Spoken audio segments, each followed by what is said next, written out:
Did you know, Gene? No, get away from me. You don't want to know what I know about this guy. Gene Gordon Gibb? He still owes me $20 for last week's Laker game. So if you see him, you let him know I'm looking for him. Hey, if you don't get away from me, I'm going to call my supervisor. No. Oh, Sergeant 2. all right. Okay. Yeah, Sergeant 2, I forgot. The camera's not on anymore, right? No. Tonight on 60 Minutes. Eugene Gordon Gibb was the middle child of Warren and Catherine K. Gibb, a lovely couple from our northern neighbors, Canada. Gene moved to the United States and attended college. He later worked for his father at the Trainer tire stores and also sold cameras at the J.C. Penney photo department. Gene hit his stride after college, serving in the Navy for 5 years and an additional 8 months as a reservist. He found his true calling in March 1984 when he joined the LAPD as a police service representative. For 29 years, Eugene Gordon Gibb made a difference in the lives of thousands of people. And then, one day, he vanished. The building behind me is the LAPD Valley Communications Dispatch Center, the building where Eugene Gordon Gibb barely eked out a meager living. It was workstations much like this one, albeit I'm told this is much cleaner, that Eugene Gordon Gibb got his start as a 911 dispatcher. I'm also told that he placed over 1,200 radio calls using this, until someone pointed out to him that it's a lamp. After a rough start, Eugene made a good go of it, until he vanished. To find out more, we came here to the VDC, the Valley Dispatch Center, to talk to his co-workers. Let's hear what they had to say about this person they call Butch. Now, Gene used to work here. Yes. These are his co-workers. Or minions, as he called them. He called them minions. And how long did Gene work here before he disappeared? I believe it was about 29 years. 29 years. 29 years. Rebecca and Larry, you are supervisors here? Yes. Yeah. You work with him, correct? Yes. Yeah. What can you tell me about him, Rebecca? He was a good supervisor. Yeah, he was a good supervisor. What are the qualities of a good supervisor? Oh, apparently someone doesn't agree. Larry, care to chime in? Well, Gene Gibb was a marginal employee at best. A marginal employee. He was marginal, yes. Marginal. You know, I would just want to say thank you for your honesty. Oh, I appreciate that. Oh, my pleasure. You know, there's one of these for you, Rebecca, if you would care to be honest with me. I said he was good. I didn't say he was great. I said he was a good supervisor. Would you say he was marginal? No, he was a good supervisor. Marginal? I'll stick with the good. Marginal? Go for it. He was marginal. There you go. There you go. I like an honest woman. Yeah, I've been here a while, and I remember him. He was a guy that was always sleeping over here in the quiet room. Almost booked him for loitering because he was hanging around too much, and I don't know. What happened to him? What is she doing, Debbie? She's a radio telephone operator working see. a radio frequency right now. Now, can she book me a flight to, by any chance, window seats? Senior PSR Brock, can I ask you some questions about Eugene Gibb? No. Let me ask you some questions. No. Come on, I want to ask some questions. Let me ask you some questions. No. Come on, I just want to ask some questions about Gibb. Can you get out of my office, please? Fine. Gee, I just want to ask some questions. Did Eugene have any friends? Friends, you say?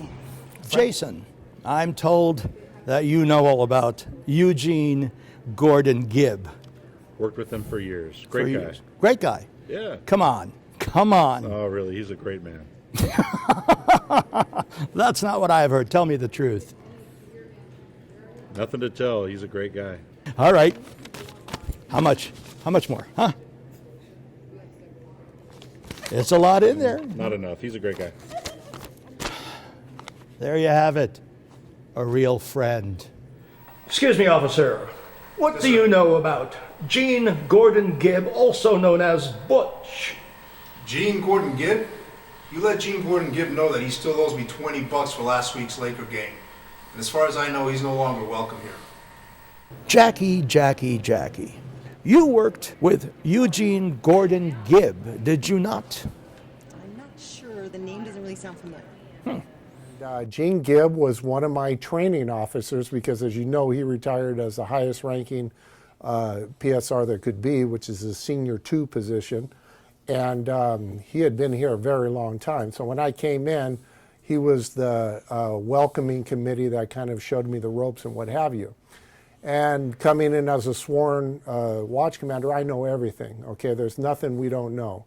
So I come in here knowing everything, and it wasn't very long till I realized that I knew nothing, according to Gene. And Gene told me this isn't Kansas anymore, and Toto went home, and you know what? You got to start all over. I don't care how much time you got on your job. You worked with him for 29 years. Come on. Is it a short guy with a big afro? No, Jackie. 29 years you worked with this man. Oh, I got it. The tall guy with the balding head. Okay, let me remind you. Eugene Gordon Gibb, rumor has it that he used to like to nap during business hours. I do remember. I think I remember used to go into the quiet room, close the door and nap. The quiet room. Yes, we have a quiet room. Where you can close out the door. And did you ever go in the quiet room? With Eugene? I didn't ask that, but thanks for bringing it up. Sorry, I thought that. But no, I don't use the quiet room. I see. And not with Gene. So now you remember Gene, do you? I do remember somebody was taking a nap all the time. Senior PSR 2, Kathy Sotos. Tell me about Eugene Gordon Gibb, a.k.a. Butch. I want to say thank you to Gene for leaving because I got your spot. Pardonnez-moi. I was just wondering if give you 1 second because you're busy.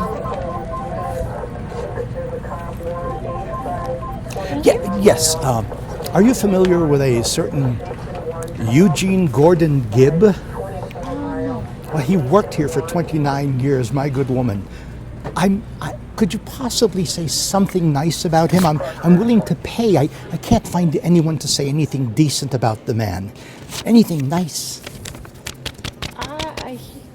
Somebody said he was good at baking? $100. You can't do better than that. Fine. Go on about your 911 business. There's a cat in a tree. Can you give me any dirt on Eugene? I have no dirt on Gene. Are you sure? I have. But let me see how much dirt. Amy, 60 Minutes wants to know. Tell me about Eugene Gordon Gibb, also known as Butch, I understand. You know, I was never a fan of the music. Not a fan of the makeup and the long tongue. It's just very déclassé, and I'm not even going to get into the porn. Oh. Is that not the right Gene? Oh, Gene. Oh, no, that would be Gene Simmons. We're talking about Eugene Gordon Gibb. Oh, you know who I'm yeah, I know who you're talking about. Oh, okay. I love Charlie and the Chocolate Factory. You know the movie with the kids and the chocolate factory? Yes. You know Gene with the top hat and the velour suit? Yes, of course. That would be the incorrect Gene, but I know of whom you speak. Yes, of course. Gene. Who are you here? Why? I'm here to talk about the person that worked here, Eugene Gordon Gibb. He worked here, rather tall fellow, worked here for 29 years as a dispatcher. Earth to Amy. Oh, okay. Yeah. I was just thinking. Yes. Oh, I know who you're talking about. Okay, good. He tried to tell me once that he was one of the founding members of the Bee Gees. He was related to Andy Gibb. Well,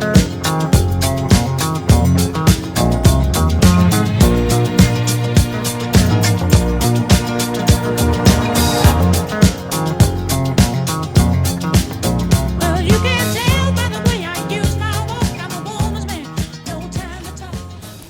So, what have we learned about Eugene Gordon Gibb? Well, he's not missing. He's at the Hyatt Regency in Valencia, along with about 200 of his friends, celebrating his retirement after 29 years. You'd think somebody would have been kind enough to tell me that. No, I've been searching for the man all over the valley. Thanks a lot. Now let me see if I can get a flight on Southwest to Sacramento on this thing.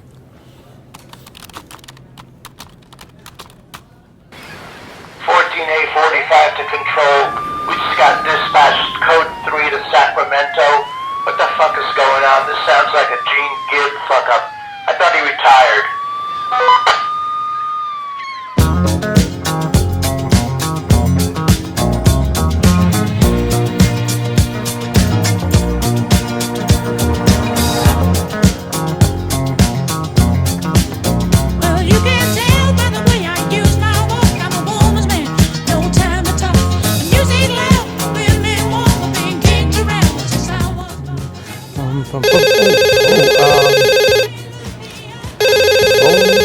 Phone is ringing. Hello?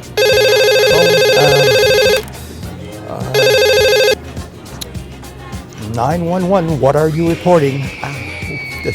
Okay. I can't hear you. There's a lot of screaming. I'm sorry, I can't hear you above the screaming. Speak up, please. Speak up, I can't hear you. There's a lot of screaming.